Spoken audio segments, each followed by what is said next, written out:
Hi welcome to Kanyakumari கலாட்டா. இன்றைக்கி நம்ம பார்க்க போகிறது என்ன ஸ்பெஷல்னால் அடை பாயாசம் எப்படி ரொம்பவே சிம்பிளாக வைக்கிறதுன்னு தான் பார்க்க போகிறோம். இந்த மாதிரி ட்ரை பண்ணி பாருங்கள். ரொம்பவே சிம்பிளாக ரொம்பவே டேஸ்டியாக இருக்கும். கண்டிப்பாக ட்ரை பண்ணி பார்த்துட்டு எப்படி இருந்ததுன்னு கமெண்ட்ஸில் மென்ஷன் பண்ணுங்கள். வாங்க வீடியோக்குள்ளே போகலாம். அடை பாயாசம் செய்கிறதுக்கு நான் ஒரு சின்ன பவுல் நிறைய இந்த அடை எடுத்திருக்கேன். இதை நம்ம நல்லா சுடு தண்ணியில் போட்டு கொதிக்க வைக்க போகிறோம். அடை கொதிக்க வைக்கும்போது நம்ம அப்பப்போ இதை மிக்ஸ் பண்ணி விட்டுக்கணும். நல்லா கொதிக்கட்டும். நிறைய நேரம் இது வேகணும். அடை நல்லா வெந்ததுக்கப்புறமா பச்சை தண்ணியில் இந்த அடையை நல்லா கழுவி எடுக்கணும். அப்போ அந்த அடையில் உள்ள அந்த கடுப்பு தன்மையெல்லாம் மாறும். அடுத்ததாக நமக்கு தேவை என்னன்னு பார்த்திங்கன்னா சர்க்கரையை நல்லா தண்ணி விட்டு பாகு காய்ச்சி வச்சுருக்கேன். இனி நம்ம இந்த கொதித்து வேக வச்சு எடுத்த அந்த அடை கூட இந்த சர்க்கரை பாகு தண்ணியை நம்ம சேர்த்து நல்லா கொதிக்க விடணும்.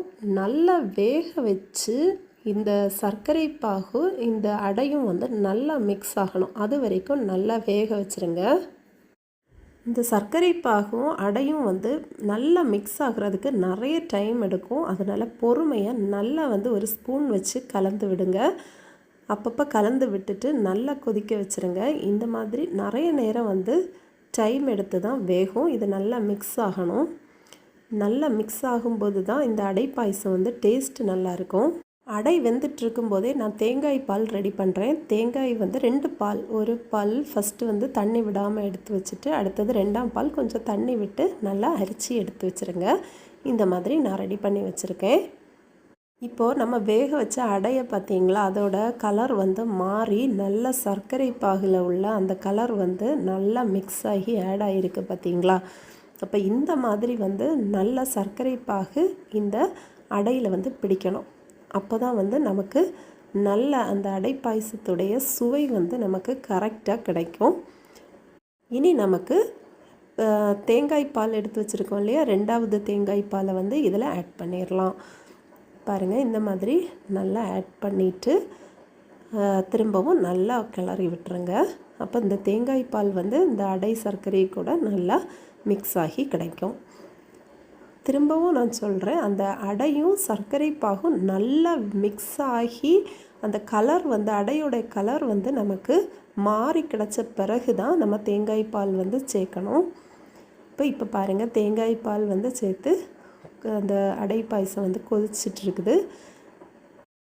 2ஆம் பால் நல்லா மிக்ஸ் ஆன பிறகு நம்ம தண்ணி சேர்க்காமல் முதல் பால் எடுத்து வச்சுருந்தோம் இல்லையா, அதை இதில் சேர்த்து நல்லா கிளறி விட்டுருங்க. இந்த முதல் தேங்காய் பால் சேர்த்துட்டு நம்ம நிறைய நேரம் கொதிக்க விடணும்னு கிடையாது. லைட்டாக ஒரு கொதி வந்ததுக்கப்புறமா நம்ம ஸ்டவ்வை ஆஃப் பண்ணிடலாம். இப்போ பாருங்கள், நமக்கு அடை பாயாசம் சூப்பராக ரெடி ஆயிருச்சு.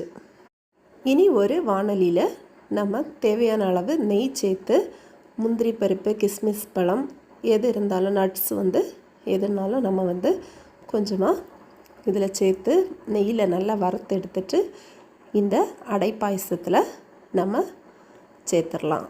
சுவை அட்டகாசமாக இருக்கும். அதுவும் நெய்யில் வறுத்து இந்த மாதிரி சேர்க்கும்போது ரொம்பவே சுவையாக இருக்கும். கடைசியாக கொஞ்சம் ஏலக்காய் தூள் இருந்ததுன்னா இந்த பாயசத்தில் சேர்த்துக்கோங்க. இல்லைன்னா முழு ஏலக்காய் சேர்த்துட்டு நம்ம வறுத்து வச்சுருக்கிற இந்த முந்திரி பருப்பு, கிஸ்மிஸ் பழம் எல்லாத்தையுமே இந்த பாயசத்துக்கு கூட சேர்த்துடலாம். இப்போ பாயசம், அடை பாயசம் ரொம்பவே அருமையாக நமக்கு ரெடி ஆகிருச்சு. பார்த்தாலே அப்படியே சாப்பிட தோணும். அந்த அளவுக்கு ரொம்பவே சுவையான இந்த அடை பாயசத்தை கண்டிப்பாக எல்லோரும் செய்து சாப்பிடுங்க.